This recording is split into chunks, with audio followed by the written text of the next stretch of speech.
You ask Tiger to solve. This deals with linear equations with one unknown. The final result is s equals 8.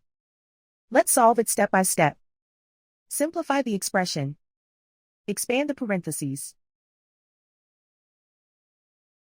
Simplify the arithmetic.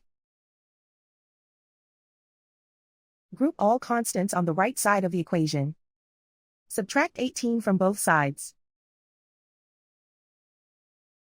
Simplify the arithmetic.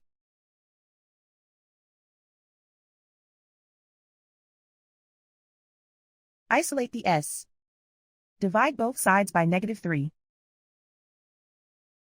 Cancel out the negatives. Simplify the fraction. Cancel out the negatives. Find the greatest common factor of the numerator and denominator. Factor out and cancel the greatest common factor. And so the final result is s equals 8.